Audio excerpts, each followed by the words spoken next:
Hey guys, welcome back. It's time to take a look at Reddit. We're going to do our check-in. I can't remember how long it's been since the last one, but we're going to take a look. We're going to see what kind of posts are made on Reddit and what kind of advice is given, whether or not that is a good advice. Starting off here, there weren't too many seeking advice. Is this real? Is this fake? It seems like it was. There was a lot of show off your stuff type posts. So let's start with this one here. It says trio packs hollows like Torterra are the same as boosters ? So what they're asking are the trio pack that comes with the evolution line, are those three cards the same as the ones in the actual set? And yes, they are. They absolutely are. The variants, hollow variants, whether it's a different hollow foil pattern than the set itself, or if it's a non-hollow where it was a hollow or a hollow when it was a non-hollow. It gets pretty confusing. Oftentimes the best place to get those type of variants are the pre-release kits. There's also these at the three hollow packs. It's usually not the evolution line, but it'll be like three hollows from a set. Oftentimes those are a different type of hollow foil. They'll be like the Cosmos instead of the vertical lines that you see in the normal Sword and Shield sets. But you got to be careful with those too, because as I showed in a previous video, the one with the Galarian birds, the three birds from Chilling Reign, I think it was Chilling Reign. I can't remember what set it was from.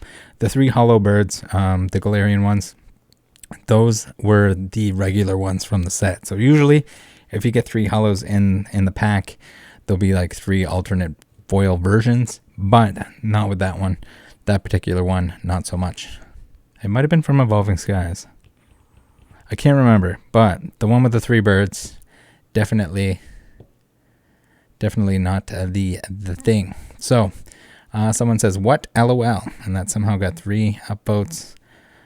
Toaster Toast provided the actual answer here and says, yes, they are. I hate the trio card blisters for opening. Keeping them sealed as a display item is the best use I can see personally. So, I mean, if you're a kid, and you get the 3 extra cards, I guess it's kind of like, it's a good thing.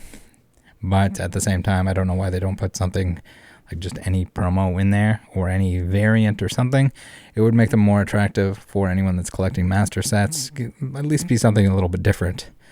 So they say, okay, thank you very much. It seems to me that the hollow pattern is the same, but I wanted to be sure. Yes, of course, wondering the same thing first time I found them. So there is a non-hollow version of this Torterra from the pre-release kits, the Brilliant Stars pre-release kits, and you can find that way. But I'm pretty sure there's only the 2 variations of this. You get the hollow from the set itself, the non-hollow from the. You can always check on Pokelector or sites like that. If you check places like Troll and Toad, I believe there'll be a separate listing for each individual one. But yeah. It's kind of a mess. There's a little bit of a mess with that stuff, and for that reason, you gotta really be either in the know or look it up, essentially, to know for sure. Next one we have here, I pulled all of these cards in a single booster box, not a single regular hollow card. I feel like the box had been tampered with somehow.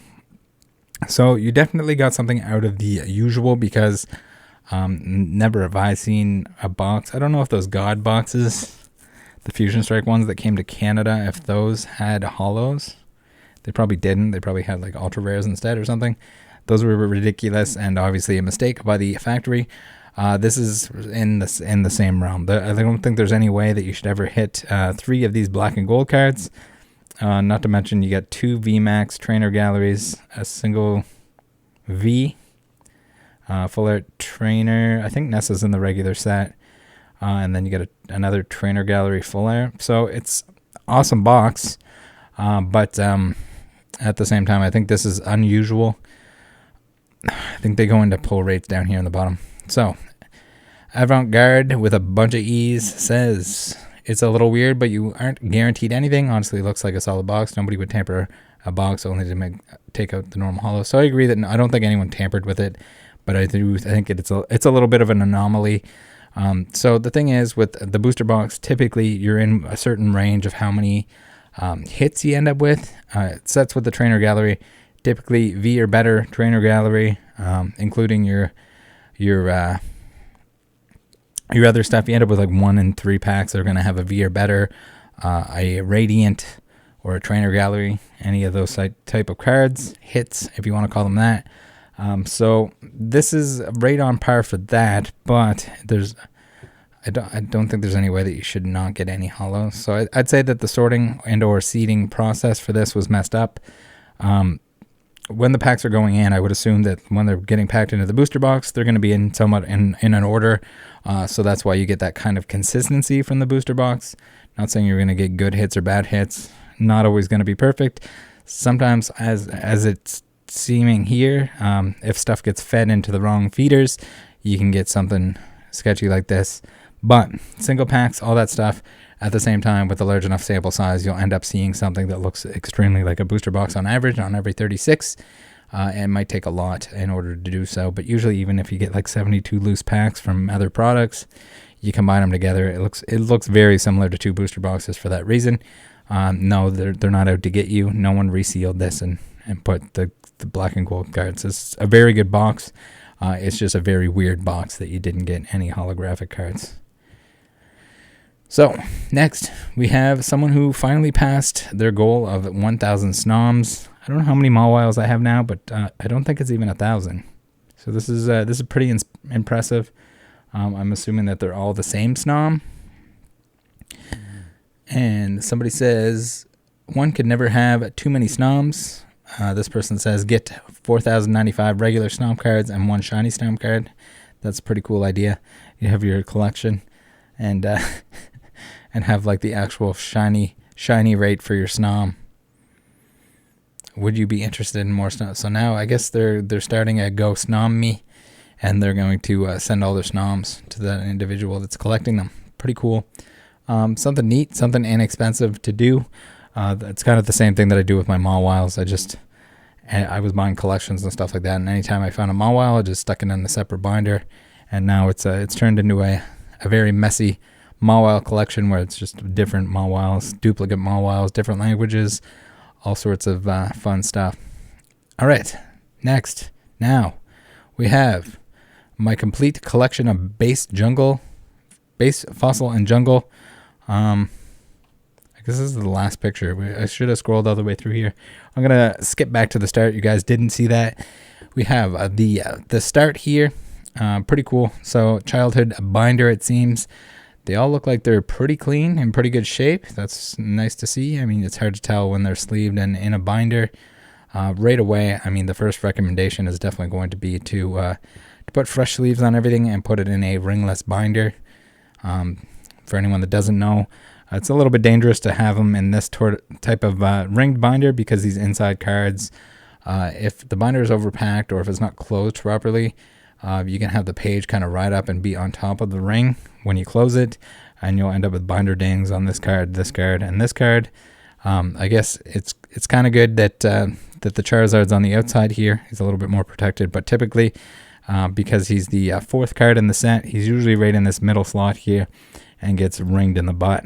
So that's kind of what it comes down to. If you're careful with the ring binders, it doesn't matter. If you lay the binder flat, if you make sure that the pages aren't riding up onto the rings, they're probably all right. But at the same time, it's better to just go buy. The binders are like $20 or whatever, $25. Go buy one of those and have some peace of mind. Not to mention the penny sleeves. Put them in new penny sleeves if they're old penny sleeves. If there's any dirt or dust on there, it's good to get that off. You can even sleeve the non-hollow stuff for that reason. But looks like a pretty good collection. Nothing like super duper extremely valuable here, but you know what? It's cool. It's like a childhood collection. Got some decent stuff, some nice old stuff here, and again, it's in good shape. I don't think there's any rush to necessarily do anything with these. We get the Charizard card here, so we'll take a look at that. I don't know if there's something weird going on here, a little dent or something, but other than that, it's looking pretty clean. Probably some like minor scratches on the hollow. We got a little bit of whitening here. But other than that, pretty nice copy, and it's unlimited, but at the same time, cool to see. This is the binder, so the binder is cool in itself, but again, I don't know, if you're going to store it long term, I think you swap everything over. So they say, how's everyone doing? This is my first Reddit post LOL. When I was a child, whenever I opened a pack of cards, my mom made me put it into this binder and hollows were put into sleeves. Good job, Mom. She said one day it would be worth money, and I'm glad I listened to her. LOL, these cards have been put away in a dresser for years, untouched, and never put in a deck, and they are all in mint condition for the most part. I don't think I'm going to sell, but does anyone know about how much this is worth currently? My curiosity is getting to me. LOL. I have every card from base, jungle, and fossil in numerical order and have all the respected holo and some promo cards as well. I appreciate any help or any tips, etc. of what y'all do in this case. So, I mean, this is either a toss-up between they're being lazy and don't want to actually price the stuff out, or they genuinely don't know how to price it out. But I have a video for that. If you just type in the cards themselves into something like a either TCG player or to Troll and Toad, you'll get a pretty good idea of what each of these cards are worth. I think it's safe to say that these are near mint. For many of the cards that we saw there, pretty clean. So unless it's got a giant dent in it or crease, or if it's below whatever that Charizard was in terms of quality, you're pretty safe just looking at what the near mint price is on all of that. Alternatively, if you want to spend more time on it and get a better idea of what the actual price is, you can take a look at current listings on eBay and sold listings to give you a pretty good idea. If you're not selling it, it doesn't really matter. You can look up the prices on Troll and just call it that to get an idea. At least look up the holos. The non-holo stuff, not so much. So, WBA7 says, such an awesome collection. Thank you. I have a second binder as well. It's not nearly as complete, but I have a second Charizard, Blastoise, and a few other holo gems in there. So, yeah, the Charizard is probably, from what I'm seeing through that collection, probably amongst the more expensive stuff, short of there being like some errors or anything in there that we glanced over. All right. So, beautiful. Deserves a nice side load binder without rings. Agree. Good advice by Bingus Bongus. CX Frank XD says, what's the difference between the one I have and the one you're recommending? I'll take a look into it. So Poopy McFartbot says, supposedly 3-ring binders, the rings can put pressure on the cards closer to the center and damage them. Also, sometimes some of the pages and those center cards can get caught between the ring and the binder, which could cause indentations on the card. So usually not in between like the actual pinchy part of the binder, but more so the fact that if a page or multiple pages slide up over the rings, then see if we can get a diagram going here, hand diagram. If the pages get up over the ring and then the binder itself, the cover kind of pushes down on it, you get those like they're called binder dents for that reason. For common modern cards, probably not a big deal, but older cards like this, you obviously want to mitigate any potential damage risk. So even if I think if you're buying like quality pages and then you're buying the binder, you're going to end up close to the same cost as a ringless binder. So just buy the ringless binder. Save yourself some hassle. Thank you for this. So he said, no problem. I don't know if you're selling or not, but if you really want to go out protecting these, they make nice binders for top loaders, hard sleeves, so you can double sleeve them and all, not worry about warping at all. A little pricey at, I think, $70 for a binder, but honestly, what's $70 compared to hundreds/thousands of dollars in cards you're protecting? So I kind of disagree. I think the top loader binders are extremely overkill. If you're storing a side loading binder properly, I think you're fine. You don't need to top load every card inside a binder. It's overkill. All right. And then in terms of like hard cases, there's all kinds of like awesome options. If you're just looking for storage, you can just go top loader or the like semi-rigid holders do wonders. Semi-rigids take up significantly less space if you're worried about that. If you're worried about keeping the cards nice and flat, those are a great option. But just the binder themselves, penny sleeve, side loading binder, quality side loading binder. Whether you get an Ultra Pro, probably what I would have gone with if I didn't have so many of the Dex protection ones already. Either option, any of that stuff. I think there's a few other companies. I think the Dragon Shield ones are pretty good, from what I've heard. I haven't actually tried one myself, but anything quality along those lines should be great. So now, next post. New to Pokemon TCG, and I was wondering how hard it is to get a PSA 10 grade from a card fresh from a booster. I pulled this gold Mew, and I would like to slab it. So if you want to know, like, basically exactly what you're asking, you can take a look at the pop report. You can go on the PSA pop report, and you can figure out how many of the ones submitted have been graded a 10. Most modern stuff is going to be a very high 10 rate. There's really no point in submitting this unless you think it's absolutely going to get a 10. I think this is a lot to do. This is a lot of like the newbie kind of entry level thing where somebody is convinced because they've heard so many people talk about how they're slabbing their mother all night, that they think they got to slab everything, and you don't. What you have here is a card that's worth basically half the price of what it's going to cost you to grade it. So there's no rush to do so. Maybe take a little bit of time to learn about condition centering. Centering looks pretty good on this, but I mean, you didn't even provide a picture of the back of it. I would imagine that the back is fine as well. So unless there's anything going on surface wise or on the back, if there's whitening or anything like that, you could probably get a pretty good chance at a 10. I don't know how much this, I could have looked it up, I guess. I don't know how much this sells for in a 10, but again, it's a brand new card. It's a $10 card raw in near mint. You got a $10 card in your hand. You're going to spend 15 to 20 to grade it.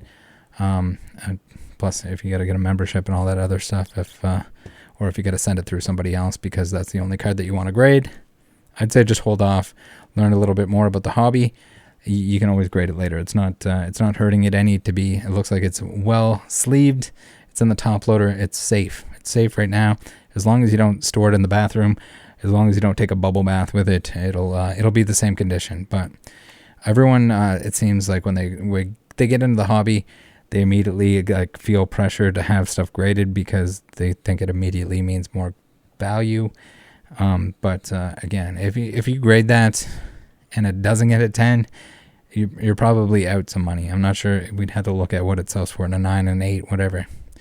But also a little bit of a crapshoot because sometimes cards that don't deserve 10s get 10s. Sometimes cards that deserve 10s don't get 10s. So you might have to send it in multiple times. Also, I guess probably worth taking a look at what the 10 price is. If the 10 price is just like the price of grading plus the price of the card, you probably just buy the graded card and save yourself the headache. Even sell that copy for $10 and get some money back that way, or keep that one, put it in a binder, and have the graded one on the side. Passage says edging is probably going to be your enemy with Lost Origin. So like people like have this like weird mentality that if they receive their booster box, if it had a certain issue with it, that every other one did. It's not the case. Different runs, different areas, different. They don't just like print everything all in one batch and they all have the same defects. Oftentimes you'll see a trend of defects if you're getting them all from the same case or something like that. But if you're from different regions, etc., you can't just generalize that it's going to have the same issues, because they typically don't. Even if they might not even be printed on the same machinery at the same location, etc., etc. So, yes, sometimes there's been a lot of weird stuff going on with recent stuff, centering, etc., but it's not always the case. Depends on when it was printed, and if they made any changes in between that run being printed versus another run. Or even like mid-run, they might have it where they can like pause it up and fix whatever's going wrong, change blades, etc. Passing 91, is this some kind of PTCG kink? Yeah, I guess so. With all the edging, I get it. Passerby 2 says Pack Fresh doesn't guarantee a 10. Even in mint condition doesn't guarantee a 10 too. Even PSA 10 graded cards can have whitening behind, print line in front. A 10 doesn't mean it's perfect card either. It's all about your luck, really. So I think this is probably better advice than the previous advice. But yeah, PSA your grade doesn't mean shit. Okay, all right. I like this. Welcome to another episode of Whose PSA Is This Anyway, where the grades are fake and the cards don't matter. Is Reddit learning? Well, you won the internet today. Well done. So yeah, PSA, you got to remember, you're sending your card into somebody that's making minimum wage that may or may not, put mayonnaise on it, might damage it, might pinch it in the case, etc. It might get lost in the mail. It might get stolen in the mail. So it's all kind of, you got to factor all that stuff in. And at the end of the day, if it's not something that you're selling, and even then, like now it's not as bad. But if people were sending this in, if it's a $10 card and they're sending it in, paying $100 to get it graded by PSA, and it's going to take a year to come back to you, obviously not a good idea. Where it's $15 tier or whatever now, if you're going to be grading other stuff. But it sounds like this individual not quite ready for that step. If that's the way that they want to go, I think they just need to chill for a minute and make sure they know all the details. But I mean, I guess they're reaching out. They're learning, hopefully. I think they're lacking the advice that they need from this, but not everyone can be in the Rattle Discord or other communities that can kind of guide them along the way and tell them like, hey, you just need to take a step back. If you're on Facebook, if you're on those sites all the time, whatnot, etc., where people are comparing their dick size and how many slabs they have coming back, then that's kind of what it comes down to. People get this like false sense of urgency to grade shit, especially before. Now, not so bad. Before, really bad. All those like temporary grading companies, when you're spending $20 a card, and it doesn't even matter what card it is, it's a waste of money because it's just going to end up getting regraded. And no, it doesn't make it any less capable of being damaged, because you have unnecessary shipping, unnecessary handling of a card by a bunch of people that probably shouldn't be handling the card. Next post, and then we have one after this. I have randomly received these in the mail to my name and my address. I never bought them and am still very confused, but curious. Does anyone know what they are? So this is these are very fake Pokemon cards. And I wasn't quite sure exactly why someone would send you fake Pokemon cards, whether it was like a gag or something like that. But it seems like the reason is like there's like a little bit of it's almost like a feedback fraud that's going on.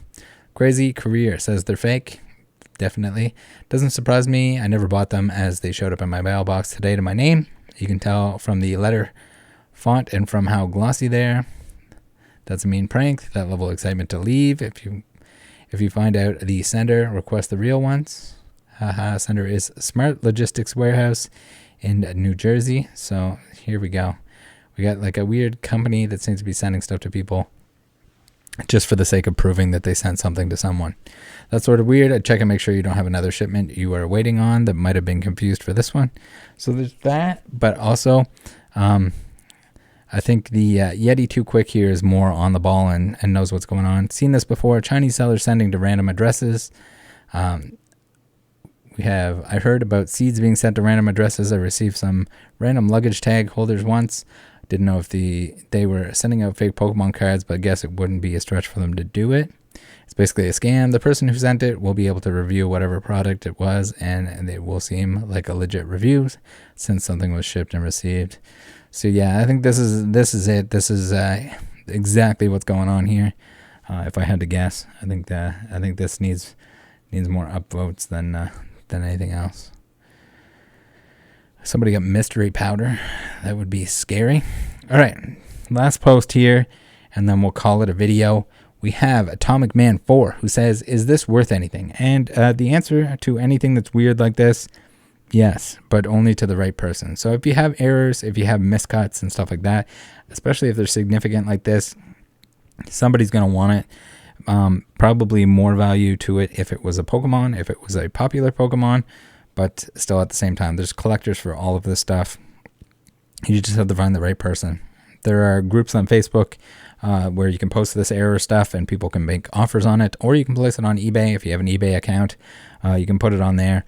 It's hard to say exactly how much because it really depends on how many people want it, who wants it, and how long you're willing to leave it on eBay to find out. But I would imagine that this or anything that's cut like this, you can probably get anywhere between $50 and $100 for it. If I had to guess, if it was something more popular, if it was a Pikachu, if it was a Charizard, something like that, I have no idea, but it could go for much more. So there's that. You can always auction it off. But I would say just put a high price on it, maybe put a best offer on it. And if somebody gives you an offer that it's an amount that you want, that you're happy with selling it for, by all means do so. I've seen even people that collect energies that are miscut, so surely there's somebody that wants a pull of Sino, right? Let's see. I guess there's no answers for this one here. They say, just pulled it and thought it was cool. I'm sure if it was a rare hollow or something, it might be worth something, but I thought I'd check anyway. So yeah, I wouldn't discount it. Somebody would want it. I usually hold on to all of this stuff, and eventually if I ever run into somebody that's looking for that sort of thing, or if they have a favorite Pokemon and maybe they want that miscut of a Sobble, say they like Sobble, that's their favorite Pokemon, even if it's somebody that doesn't necessarily collect miscuts primarily, maybe they want the Sobble with the weird cut on it.